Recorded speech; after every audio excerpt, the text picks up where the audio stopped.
zazakely sa tsy mahay miteny sa tsy manana mahazon-damosina no andeha hoentina ray aman-dreny andeha hanao propagande fa ny Filoandry Rajoelina dia mahatsapa ny joro anome an'izay vahaolana izay. Hafa ihany miaraka amin'ny fitondram-panjakana. Fomba ny sarety mandeha aloha izy fa rehefa avy eo resin'ny TGV foana io. Tsy mahafaly andreo mpilelaka ny filoham-pirenena Andry Rajoelina ny fampahafantarana sy ny fidinana ifotony eny amin'ny fokontany maromaro izay ataon'ireo kandida ben'ny tanàna sasantsasany eto Antananarivo. Efa manomboka hitantsika amin'izao fotoan'izao mantsy ny fidinana ifotony ataona kandida maromaro toa ny kandida Gasikara Fensoa, Tahina Razafinjoelina, Tojo Ravalomanana ary Ndrina Razanamasy. Samy manana ny fomba fanaovany azy izy ireo. Ao zao ohatra ny kandida Gasikara Fensoa izay mandeha mitety fokontany, mizara rano amin'ny alalan'ny camion citerne, mihaona amin'ny talenjirama, miezaka mitady vahaolana amin'ny olana sedrain'ny mponina amina fokontany maromaro amin'ny andavanandro sy ny sisa. Ny kandida Tahina Razafinjoelina ihany koa izay midina ifotony ihany koa manadio, manamboatra lava-drano, manao fampahafantarana amin'ny alalan'ny fahitalavitra sy ny sisa.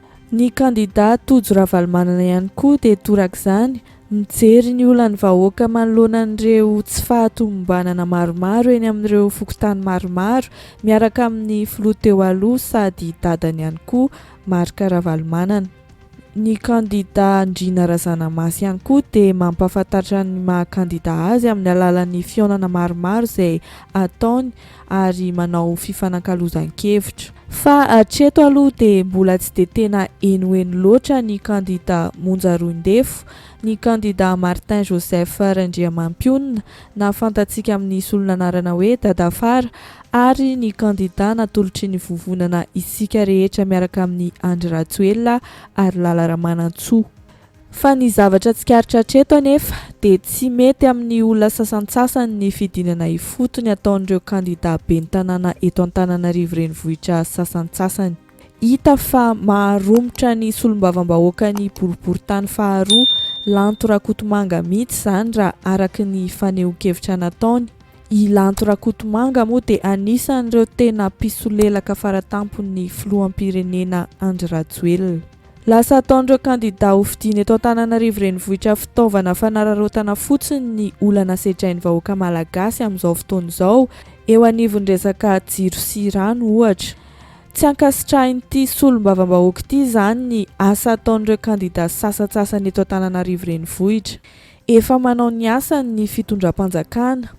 Efa misy ny ezaka ataon'ny fitondram-panjakana amin'ny famahana ny olana misy eto Madagasikara ankehitriny ary tsy asan'ny ben'ny tanàna ny mamaha ny olan-drano sy jiro eto Madagasikara fa asan'ny fanjakana foibe ka manao antsoavo amin'ny vahoaka Antananarivo renivohitra Lanto Rakotomanga mba tsy ho mora adalain'ny mpanao politika.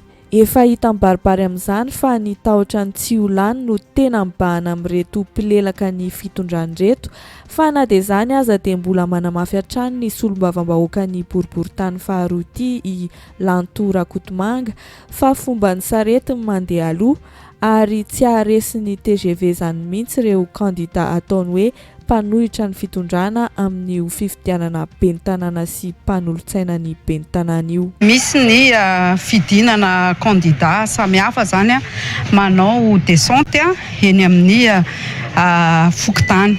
Dia ny mahavariana anahako ao anatin'ilay izy dia fanaratsiana sy fanararaotana an'ilay situation izay efa mahazo ny olona raha ny resaka jiro sy ny rano no tenenina. Tsy andraikitry ny maire izay ho avy eo na niza ao anatin'ny propagandany zareo manko dia hoe raha tonga eo zay dia amiratra, raha tonga eo zay dia tsisy délestage.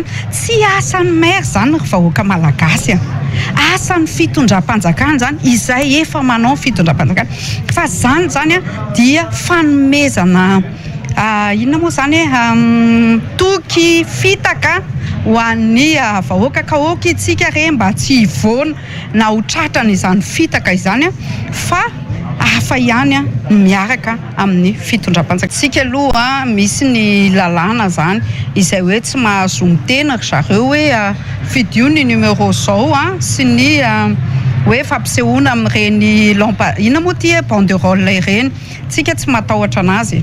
Avelao fomba ny sarety mandeha aloha izy fa rehefa aveo resin'ny TGV foana io. Rehefa tena nandeha ny resaka ny fanaovan'ny solombavam-bahoaka Lanto Rakotomanga tamin'ireo mpanao gazety dia nivoaka ihany ny tena marina fa ny kandidat Tojo Ravalomanana no tena tsy zakan'ity mpilelaka ny fitondram-panjakana ity. Mitovy amin'ny zaza ambanin'ny classe de 9e Tojo Ravalomanana, mbola tantanan'ny ray aman-dreniny foana. Ka raha izany amin'ny fomba ahoana ny fomba hitantanan'ny Tojo Ravalomanana ny tanànan'Antananarivo raha toa ka mbola entin'ny ray aman-dreniny foana fa tsy mahatoka tena amin'ny fanaovana fampelezan-kevitra, izany hoe tsy manana hazon-damosina. Mbola niverimberina ihany koa ny resaka fa hoe mbola ho loza noho izao no anjoantsika vahoaka n'Antananarivo raha sanatria ka lany be ny tanàna eo i Tojo Ravalomanana. Mbola ho loza lavitra noho ny tamin'ny fotoana nitondrany Lalao Ravalomanana izay reniny, hoy ny solombavam-bahoaka Lanto Rakotomanga. Fa araka ny mampisolelaka azy dia tsy maintsy no hamafisiny hatrany fa hafa ihany ny filoha Andry Rajoelina izay tena mahatsapa ny fahoriam-bahoaka ary mamany olana vahoaka. Tsy mitovy amin'ireo kandida hafa izay mpanao fampanantenana pôkaty ataon'ny mpanao politika. Zanako tany amin'ny primaire zany dia atao hoe classe de 9e izy efa tsy nateriko tsony fa efa nahatoka tena. Ity olona hitarika ny tanànan'Antananarivo.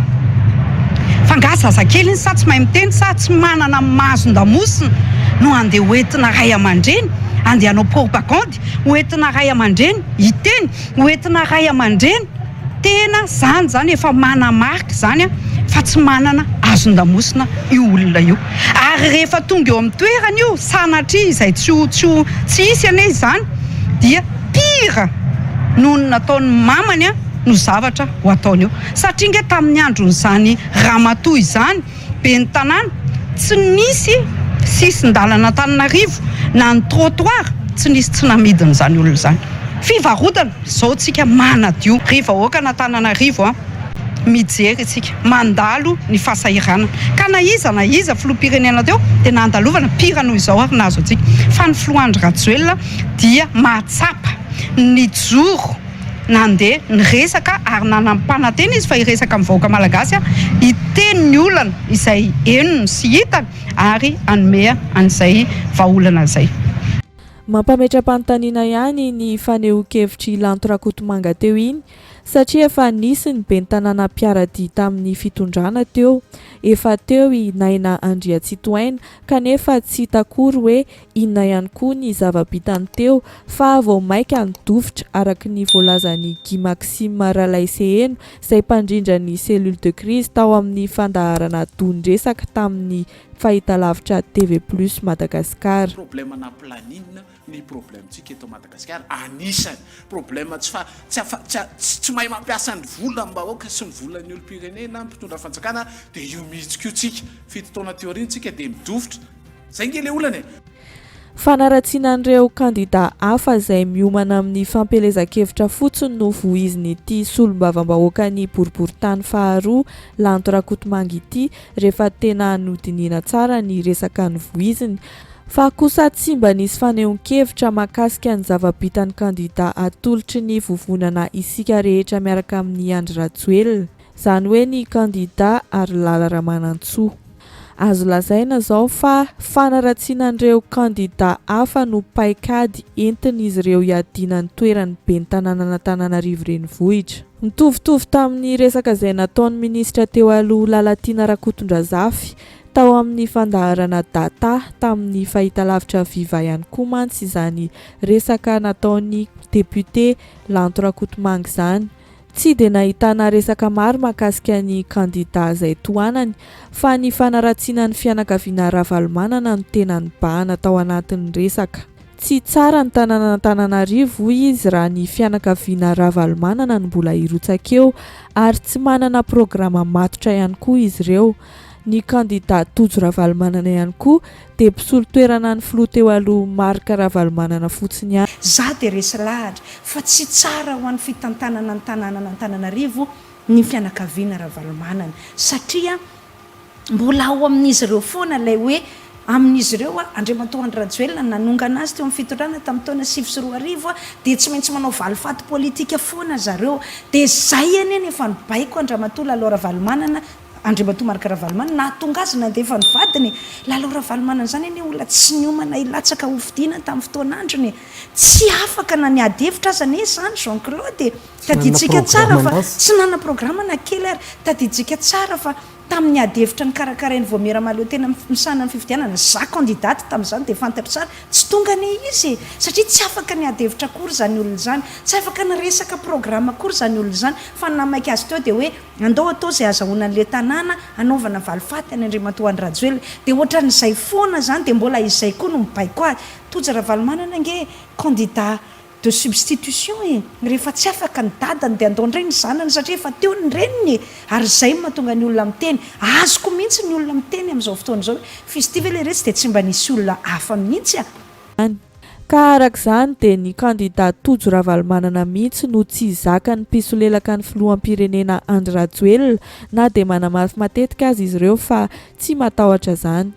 Tsy zaka ny mpisolelaka ny filoha Andry Rajoelina ny fidinana ifotony izay mahavoangona vahoaka maro be manaraka azy sy ny mahita an'ireo fanehoan-kevitra maro avy amin'olona maro izay manohana tsy misy fepetra ny kandida ben'ny tanàna Antananarivo renivohitra Tojo Ravalomanana. Lasany amin'ny resaka fanaratsiana sisa no voiziny fanodikodinana ny saim-bahoaka hoe valifaty politika no tadiaviny fa tsy misy ankoatr'izay. Mifantoka tanteraka amin'ny kandida Tojo Ravalomanana foana ny fanehoan-kevitra ataon'ireto mpisolelaka ny fitondram-panjakany reto. Porofo manaraka anisan'ny manamafy ny fatahoran'ny mpilelaka ny fitondrana ny resaka navoaka ny pejy politika ranoray tao amin'ny tambazotra tserasera sosialy Facebook izay hitantsika amin'ity sary ity. Milaza ny tao amin'ny politika ranoray fa tsy mahafapo an'ireo mpanohana ny fitondrana rehetra ny firotsahan-kofidiany Arilala Ramanantsoa araka ny resaka mandeha amin'izao fotoana. Efa hita mantsy ny tsy fahombiazany teto Antananarivo tamin'ny fifidianana 2024 ary izy ihany koa dia tsy mbola hita ny ara-dalana tamin'ny antoko TGV natao anatin'ireo vovonana hafa izay manohana ny filoha Andry Rajoelina. Tsy mitambatra ao an-damosin'ity espèce rara nolazainy Hery Rasoamaromaka ity arak'izany ireo hery politika mpanohana ny filoha ary fantatra fa efa misy mihitsy ireo efa manohana ny kandida Ndrina Razanamasy. Ireo tena mpikambana TGV izay tsy manan-tsafidy sisa no tsy maintsy anohana ny Arilala ka efa nahasorena ny député Naivo Raholdina. Ity farany izay nilaza fa hoesorina tsy ho TGV izay tsy manohana ny kandida Irmar. Ho mafy arak'izany ny ady miandry an'ity vavitokana ity tsy mahazo ny fankatoavan'ireo volomboasary rehetra marefo ara-politika ary mety ho saziany vahoaka n'Antananarivo mafy dia mafy noho ny fahatapahany jiro sy rano lava reny izay efa nolazainy Naivo Raholdina ihany koa fa naharatsy ny vokatra azon'ny Irmar tamin'ny fifidianana député. Arak'izany dia matsapa ihany reto mpisolelaka amin'ny fitondrany reto fa maivana ny kandida Arilala Ramanantsoa raha oharina amin'ireo mpifanandrina amin'ny hafa satria na ry zareo ray antoko politika aza dia tsy miray hevitra ny andaniana azy ity ho ben'ny tanàna Antananarivo renivohitra ka entina hanodinana ny sainy vahoaka eto Antananarivo fotsiny dia tsy nahita afa-tsy ny fitenenana zavatra ahafahana manaratsy an'ireo kandida sy ny fanakatsakanana an'ireo kandida sasany amin'ny asa ataony eny anivon'ny fokontany vitsivitsy sisa no any mba hampaikady hitany ao amin'ny fitondrana. Asa noho ny fatahorana diso tafahoatra loatra ve? Izay indray ary no mamarana an'iny resaka iny. Misaotra antsika rehetra ny hatramin'ny farany. Aza adino misabone sy manao j'aime ny vidéo dia amin'ny manaraka indray.